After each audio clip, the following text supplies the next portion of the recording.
नमस्कार मंडळी. सगळ्यांचं स्वागत आहे माझ्या तडका टील स्नेहल चॅनल मध्ये. आज एका युजरची रिक्वेस्ट मला आली होती की खमणची रेसिपी शेअर करा. इकडे आज आपण बघणार आहोत विदाउट ओव्हन, स्पॉन्जी आणि सॉफ्ट खमण आपल्याला घरच्या घरी कसं बनवायचंय ते. त्यासाठी खूप काही वस्तू तुम्हाला लागणार नाहीये. घरगुतीही वस्तूंमध्ये हे खमण तुमचं बनेल. चला तर मग आता आपण रेसिपीला सुरुवात करूया. एक कढई घेतलीये, त्यात मी 1.5 ग्लास पाणी घेते आणि प्रीहीट होण्यासाठी ठेवते. त्यात मी एक अर्धी लिंबूची फोड ऍड केली आहे, त्याच्याने आपली कढई काळी होणार नाहीये. इथे आपण कव्हर करून त्याला प्रीहीट होण्यासाठी ठेवूया आणि साईडला आपण बॅटर आता तयार करूया खमणचं. इकडे मी एक बाउल घेतलंय. बाउलमध्ये मी एका वाटीच्या मेजरमेंटने सगळ्या वस्तू काढून घेणार आहे, ज्या पण मला खमणसाठी लागणार आहेत. सगळ्यात आधी आपल्याला 1.5 वाटी पाणी घ्यायचंय आणि बाउलमध्ये मेजरमेंटने तुम्ही पाणी काढून घ्या. नंतर त्यात मी छोटा अर्धा चमचा हळद ऍड करते. हे ऑप्शनल आहे. हळदने छान असा कलर येतो खमणला, म्हणून मी ऍड करते. अदरवाईज तुम्ही नाही केलं तरी चालेल. एनिवेज आपल्या खमणला हा कलर येणार आहे. हळद ऍड केल्यानंतर मी त्यात मीठ ऍड करते. ऍज पर द टेस्ट तुम्ही मीठ ऍड करू शकतात. मी इथे रॉक सॉल्ट यूज करते. नंतर त्यात आपल्याला साखर घालायची आहे. साखर पण तुमच्या टेस्टनुसार तुम्हाला घालायची. मी इथे 4 मोठे चमचे साखर घालून घेते. तुम्हाला गोड जास्त आवडत नसेल तर तुम्ही कमी घातली तरीही चालेल. आणि 1 पळी तेल आपल्याला त्यात टाकायचं आहे.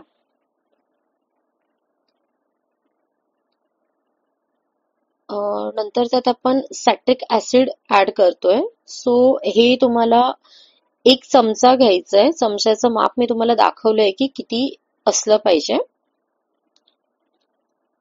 आणि ह्या सगळ्या ज्या आपण घातल्यात पाण्यात त्या छान असं मिक्स करून घ्यायच्या आहेत. मिक्स तोपर्यंत करायचं जोपर्यंत सगळ्या साखर, सॅट्रिक ऍसिड मेल्ट होत नाही, तोपर्यंत आपल्याला त्याला मिक्स करून घ्यायचं आहे. जर तुमच्याकडे एवढा वेळ नसेल मिक्स करण्यासाठी तर तुम्ही मिक्सर मधूनही त्याला मिक्स करून काढू शकतात आणि बॅटर मिक्सर मध्ये पण बनवू शकतात. हरकत नाहीये.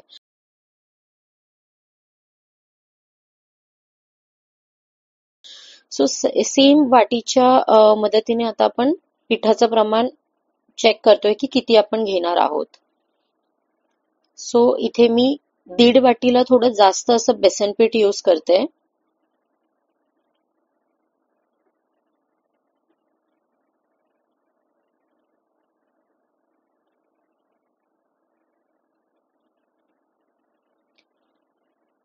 आणि सेम वाटीने आपल्याला रवा पण मोजून घ्यायचा आहे. साधारणतः 1.5 वाटीला थोडं जास्त बेसन पीठसाठी अर्धा वाटीला थोडा जास्त असा रवा आपल्याला घ्यायचा आहे. त्याच्याने काय होतं, आपला ढोकळा छान असा स्पॉन्जी होतो. आणि हो, हवं तर तुम्ही बेसन पीठ आणि रवा दोघंही चाळणीने छान चाळून घेऊ शकतात. मी इथे रवा चाळून घेते.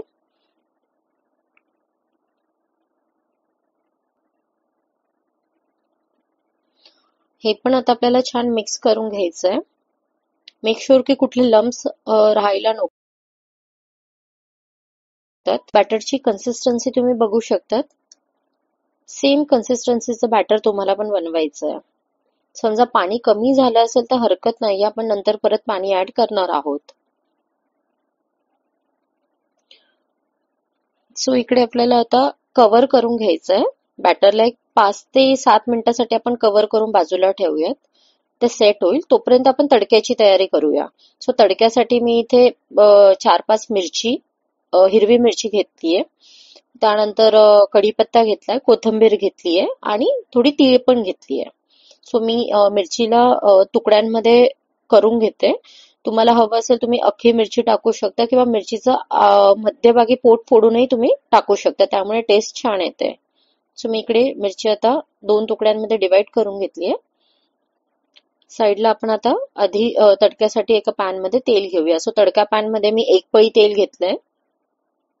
त्यात सगळ्यात अगोदर आपल्याला राई टाकायची गरम झाल्यानंतर. राई पण तुम्हाला आवडत असेल तर तुम्ही जास्त यूज करू शकतात. आम्हाला राई आवडते त्यामुळे मी 2 चमचा राई इथे यूज करते. सो आता तेल माझं छान तापलंय, मी इथे राई टाकून घेतलीय. राई छान तडतडली की त्यात मिरची आपल्याला टाकायच्या आहेत.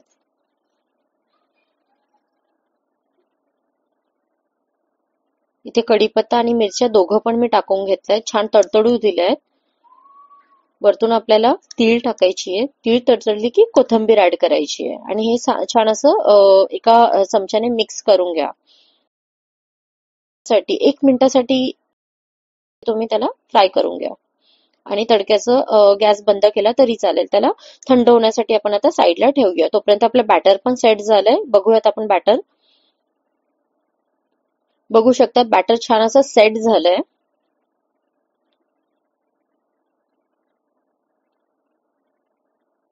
इकडे मी आता बेकिंग सोडा यूज करणार आहे. बेकिंग सोडा नसेल तर तुम्ही इनो पण यूज करू शकता. सो इथे मी अर्धा चमचा बेकिंग सोडा यूज करते. बेकिंग सोडा टाकल्यानंतर आपल्याला थोडं पाणी त्यावर टाकायचंय. त्यामुळे सोडा छान मिक्स होतो.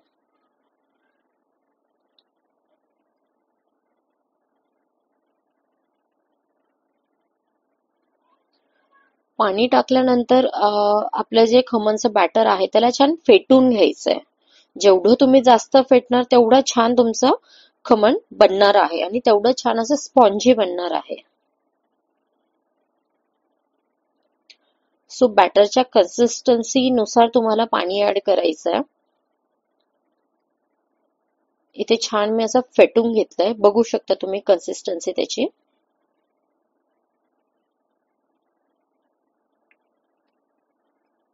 सो सरबरीत चमच्याने घेतल्यानंतर खाली पडायला पाहिजे असं बॅटर आपल्याला बनवायचं आहे. इकडे मी प्लेटमध्ये खमण बनवणार आहे. सो मी त्याला ग्रीस करते ऑइलने. तुमच्याकडे जर टीन असेल खमणचा तरीही चालेल, त्याला तुम्ही ऑइलने ग्रीस करू शकता. इथे छान असं ग्रीस करून घेतलंय ऑइलने. आता आपल्याला बॅटर त्या प्लेटमध्ये काढून घ्यायचंय.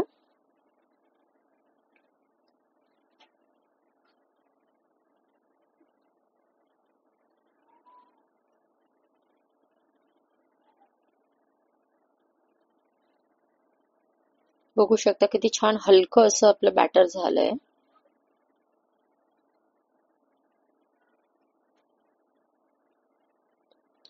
सो इथे पूर्ण बॅटर मी आता प्लेटमध्ये काढून घेतलंय.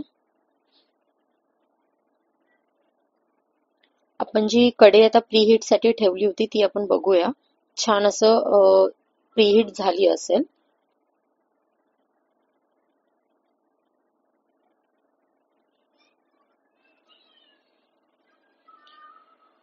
ओके, बघू शकता तुम्ही इथे आपलं पाणीही छान उकळलंय, कढई छान प्रीहीट झालीय. तर आता आपण इथे प्लेट आपली ठेवू शकतो.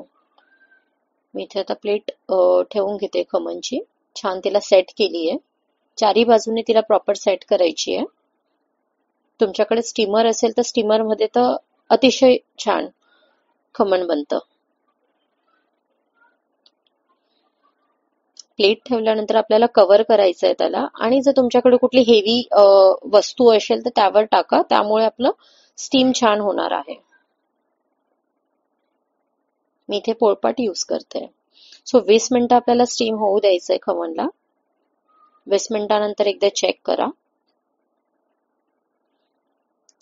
चाकूच्या मदतीने आपण चेक करू शकतो किंवा तुमच्याकडे टूथपिक असेल त्याच्याने तुम्ही चेक करू शकतात की आपलं खमण झालंय की नाहीये.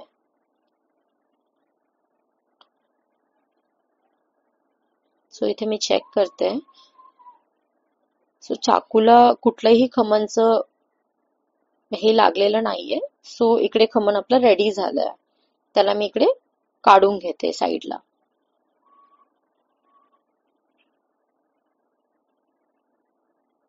बघू शकता किती छान आपलं खमण रेडी झालंय. याला पण एक 5 ते 7 मिनिटासाठी आपण थंड करून घेऊयात. खमण छान थंड झालंय. कडेने त्याला आधी आपल्याला काढून घ्यायचंय आणि देन त्याचे आपण पीसेस करायला स्टार्ट करूया. बघू शकता की पीसेस पण किती इझिली होत आहे बिकॉज आपलं छान असं स्पॉन्जी खमण झालंय.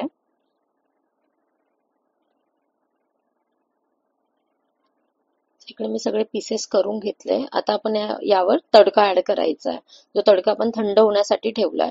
सो तडक्यामध्ये जर कोणाला शुगर ऍड करायची असेल, ऑप्शनल आहे. ज्याला ऍड करायची असेल तो करू शकतो. थोडं पाणी आणि शुगर ऍड करून तुम्ही तडक्यामध्ये टाकू शकतात आणि ते पाणी इकडे आपल्याला खमणवर टाकायचंय. बट मी इथे शुगर जास्त ऍड केली आहे बॅटरमध्येच, त्यामुळे मी वरतून टाकत नाहीये. मी फक्त तडका ऍड करते. सो इथे मी तडका छान टाकून घेतलाय खमणवर. बघू शकता किती छान आपलं असं खमण आता रेडी झालंय सर्व करण्यासाठी. मी तुम्हाला काढून दाखवते किती इझिली आपलं खमण निघतंय.